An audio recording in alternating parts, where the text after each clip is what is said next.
Welcome back to Matchnick Garage. Today we are back on the 1955 Chevy 3100, and I got some bad news about it. I started pulling the gas tank out of it. You know, we're not going to run an in-cab tank, and boy was that a surprise underneath. I thought the back of the floor was pretty good. Well, let me show you what we found. You know, rust has not been our friend on this one. Everything underneath the tank was just rotted out. You know, this is all paper thin. The seam where it attaches to the back of the cab, it's hard to see, but it's not a seam anymore. Now it's just a big crack. So we've got some sheet metal work to do. You know, the rust goes a little bit further into the corners than I would like. And then these door hinge pockets. I don't know what the deal was here. The upper hinge was spot welded to the A-pillar. So I'm not sure if that was factory or that was just somebody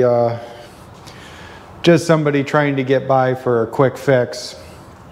So I was going to install the engine and the transmission today, but I think we've got to pull the cab off first, clean the frame up, you know, get that old transmission crossmember out of there, the brake master cylinder assembly. It's all riveted to the frame, so the easiest way to knock those rivets out is pull the cab, use the air hammer, knock all those rivets out. There's an added crossmember from the piece together drive shaft where they had a carrier bearing, so we got to get that out of there. We're just going to clean the frame up all the way back to the bed, and then probably try to get the engine in there or set the cab back on. I haven't really decided the order of that, so we're going to start doing that. I've got it all unbolted. Surprisingly enough, the cab mount bolts they just came undone. I wasn't expecting that. We've never had that. Everything just rusts and breaks apart. So I'm really surprised at the bolts that are coming out, but some of the sheet metal that was what I thought was good is just not. So we're gonna get the cherry picker out here. That's the best thing that I've got to lift this off with, and we'll go from there. All right, well, I wasn't really sure what the best way to lift this thing was, but I've got a handful of lifting slings here. I'm just going to route it through whatever rust holes that I think might be strong enough. So down here on the lower hinge, it goes right down, right out through the bottom of the A-pillar, and it seems pretty solid yet, so that should be fine. You know, these things are rated for way more than I'm lifting. 10,000 pounds in a basket configuration, so shouldn't have an issue there. These other ones, they're enough. They're already ripped up a little bit, but still have enough strength for what we're doing. Just got to try and find a balance so it doesn't tip forward or back, and get it higher than the center of gravity so it doesn't want to go, you know, upside down. Been there, done that. So, you know, we may have to shorten these ones up, just being that they're coming off the seat frames here. The seat frame, from the gas tank forward, well, under the seat is pretty good, so you know, I don't think that's going to be an issue. Yeah, that's going to be an issue though.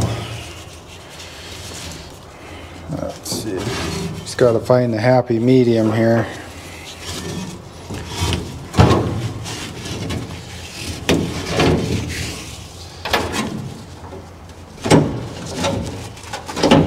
Without hitting the roof.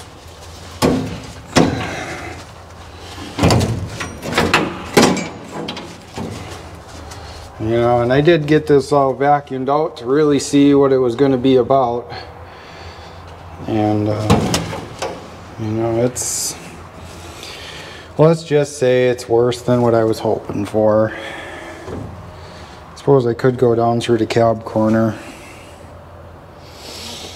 No, that's pretty brittle under. I'm just trying not to bend it all up all at the same time. I wonder if I've got some shorter slings here.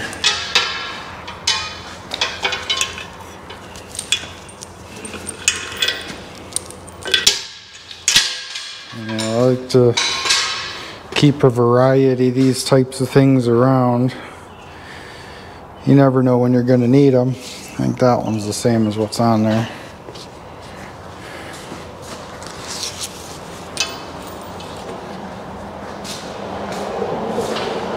But I got to keep it short enough so we don't, you know, hit the roof when we're lifting it up.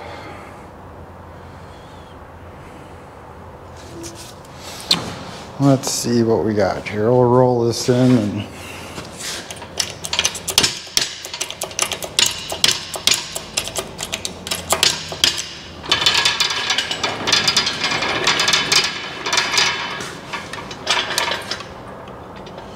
you know, somewhere around there. And then probably need like a loop of chain or something on that hook so we can get everything hooked on enough. This might do it.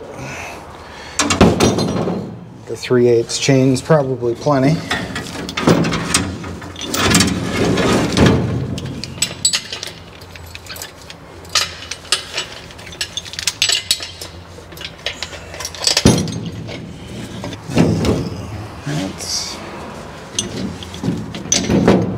On there. See what kind of height we're working with here.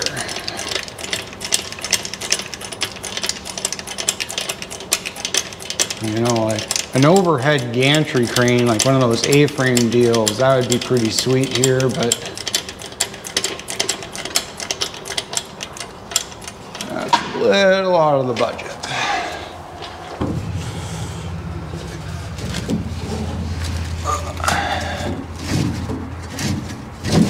Come on, work with me here.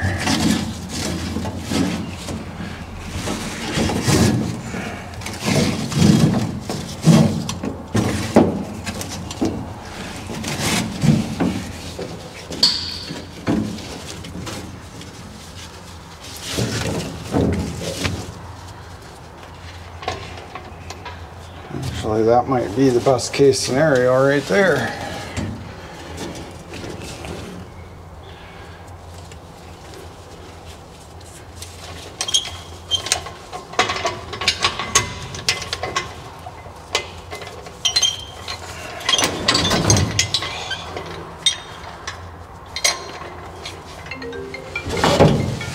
Oh, and then my phone wants to ring all at the same time.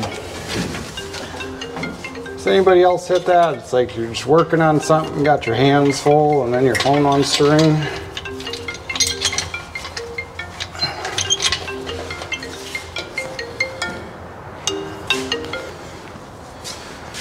And then on top of that, it's just potential spam anyway. I love that. Alright, well, let's give it a little lift and see what it does.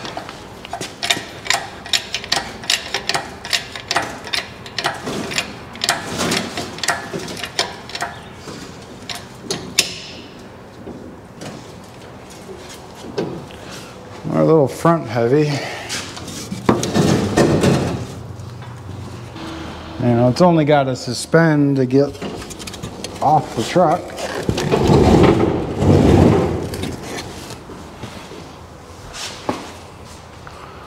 That's probably not, I probably need to go higher with that hook.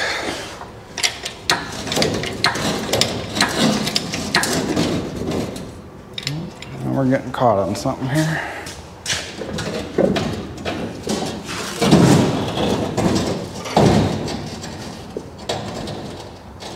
Uh-oh.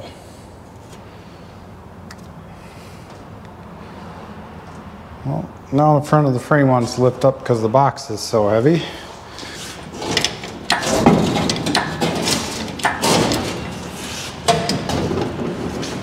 wonder if maybe we put something heavy on the backside.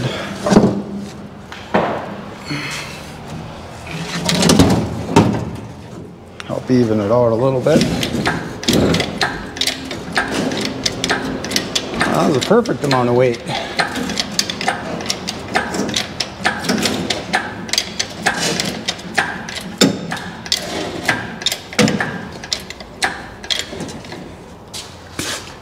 I think we've got it above the frame.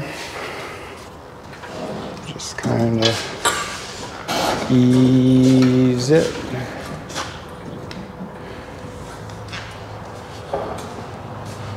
Perfect. Well, let's take a look. You know, the frame's not so bad, but there's a lot of garbage on here. So we got all the old parking brake stuff. Get on the other side. We got all the fuel lines and brake lines. Probably pounds and pounds of dirt and grease. And you got this old brake master assembly there. This cross member's got to come out. This one's gonna stay, but I want to knock all the brackets off. This cross member here, the bent one, you know, that's from, you can see there's that loop on it. That's from the carrier bearing on the drive shaft. And it's just held up with some plastic blocks and bolts. You know, that was all bent up when I pulled it out, so I just kind of cut that and slid the shaft out. So that's got to come out of there. You know, fuel lines here, all the parking brake cable all the way up. So just going to kind of clean everything off except for this factory cross member. Everything else is going to go. Looks like one of the rivets is in the body mount, so I'll have to put a bolt back in there. But once we've got that all cleaned up, then we can start thinking about the engine. Now, I didn't get the transmission cross member in yet. It's supposed to be here later this week. Unfortunately, I got to be out of town on Friday. I want to get the video posted on Friday, so I'd like to see if we couldn't get the frame cleaned up, get the engine, transmission bolted together. I've got, let's see if we can go over here and show you. I'm not actually using the engine out of that red parts truck that I showed in the first video of this truck. If you got any questions or you're wondering what I'm talking about, go back and check out the new project video on this 55, and I do show the truck that I'm getting the power plant out of. But that engine is not in great shape. You know, it's got 250,000 miles on it. Not a big deal for an LS, but, you know, it was a fleet vehicle, and most of the time that would be okay. You know, I've got service record back for 15 years, and they weren't super great on changing their oil. So that has a 6.0 LS in it, but it's not a big deal that that one's bad because I've got another one. This one came out of an express van. It's got like 150,000 miles on it. So I've just been saving this. This was supposed to go into, I shouldn't say it's supposed to go into. It came with the Jeep Wrangler that I've got back in the corner. You know, that's one build that I'll get to one day, you know, if anybody wants to see it. But, you know, so we're going to go with that. But one good thing that did come with this truck, and I've got the paperwork for it. Get out here in the back of the Ford.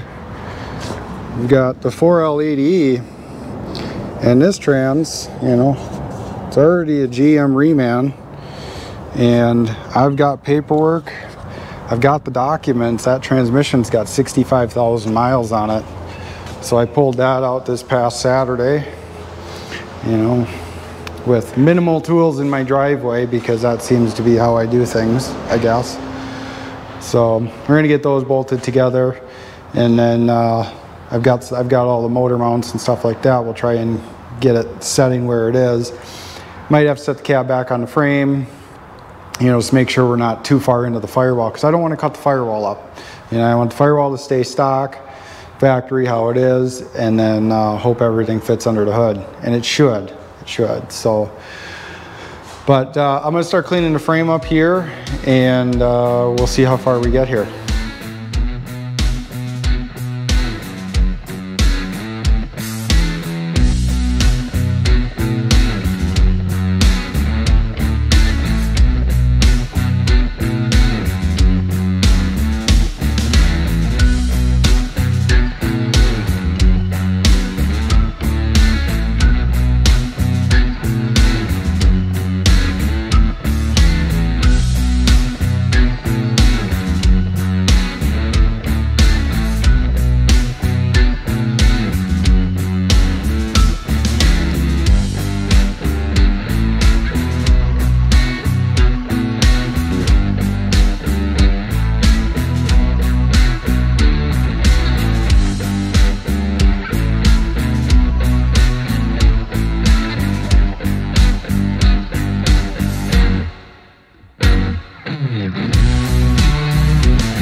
All right, well, I got the frame cleaned up, got everything knocked off. Hopefully you saw enough of that. Camera said it got too hot and shut itself off. Well, if it's doing that this early in the year, it's up for a rude awakening come later this summer. It's only 70 some degrees out. So, well, let me show you what we got going on here. Made quite the mess, but it all came apart pretty quick. All cleared out. Everything off the frame. You know, we'll worry about what's under the box, you know, once we get that off. I suppose there is one thing I've got to take off. There's a brake line T bolted through the frame there, and I got to knock a couple of clips off, but I'm going to give it a quick scrape down, and then we'll set the cab back on here and see if we can't get that engine and transmission bolted together and set in here.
Well, we're making good progress here. Let me show you where we're at. I got the engine stabbed in there. It's just kind of sitting there. I got it on some 2x4s hanging from a strap in the back. Centered in the frame. I think it's a pretty good level. So I've got these mounts here. They came with the parts truck. They're brand new, still in the plastic. They're a little long, so we'll have to cut them down. But I ran into a little problem with my motor mounts. I got a little space in here. Now, there's a little dimple on the back of the mount that doesn't recess into this adapter plate. So I got to figure that out. I don't know if I have to make a spacer or just shim it out or get different mounts. I'd imagine they're probably for poly mounts that have a flat back, but I wanted to go with rubber ones. So I got to figure that out, and then we'll start, using some cardboard and trying to mock up some of these motor mounts to weld onto the cross member. And then I just got word that the transmission cross member came in early, like 3 days early, so that's huge. So I'm going to get that, and we'll get this engine mounted here, and then we'll be set. We'll be really cruising along. So we'll just keep at it. The engine is in and mounted. I just kind of got in the groove, went at it, got the mounts welded in. Let me show you where we're at. Cut them down shorter so they sit nice on the cross member.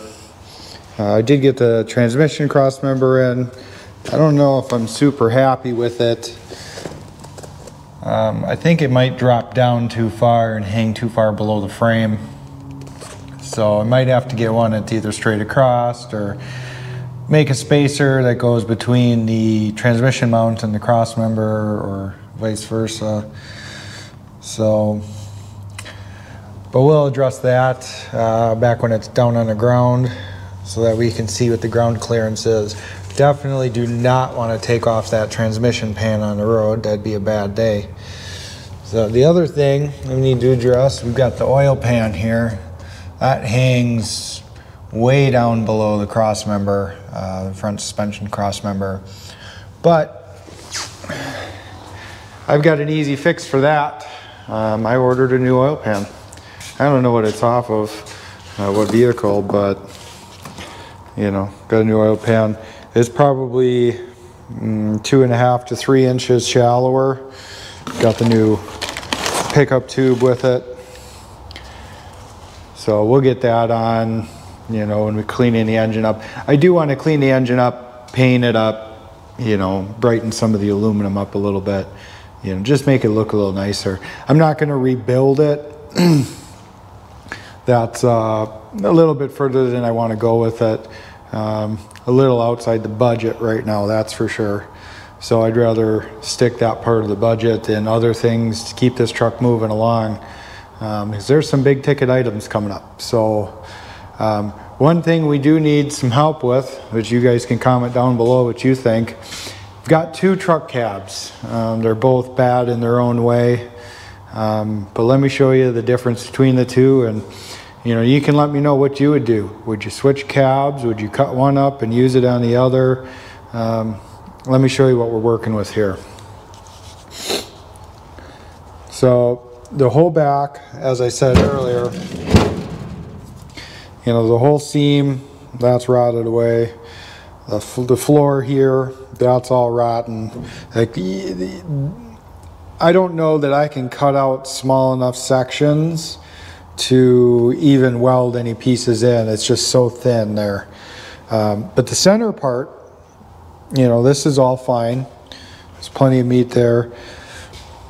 The front floors, those are toast. They don't really get too far into the A-pillars here, but there's a little bit of rust in the seam here. I think there's enough there we could clean that up. Other floor, Same way, under the strap over there, there's holes. You know, both rockers and side steps, cab corners, inner cab corners. But the difference on the other one is, so on this one, you know, the inside of the roof line is rusted out there, but the outside is solid. Under here, they're pretty good for rusting out. Front end is fine. You know, firewall's pretty decent. Somebody hacked something together here for a heater and just, but those are easy holes that we can patch in. But this cab here, it is definitely much cleaner. You know, nobody hacked the firewall up, but it does need some work down on the front corners. These are rotted out, you know, holes there. You know, somebody tarred the underside of this at one point. But above the windshield on the outside, I don't know if you can see it, but it's all rotted out in here. But that panel is available. There's a hole there. You know, cab corners are gone. You know, more gone than the 55 cab. You know, side steps, those are rusted out. What seems to happen is there's a brace right about there underneath that step to give it some strength, and it's just where the metal's sandwiched together, it just rotted out. But the inside, the back piece where the tank was that's solid. There's a little bit of rust right here at the seam.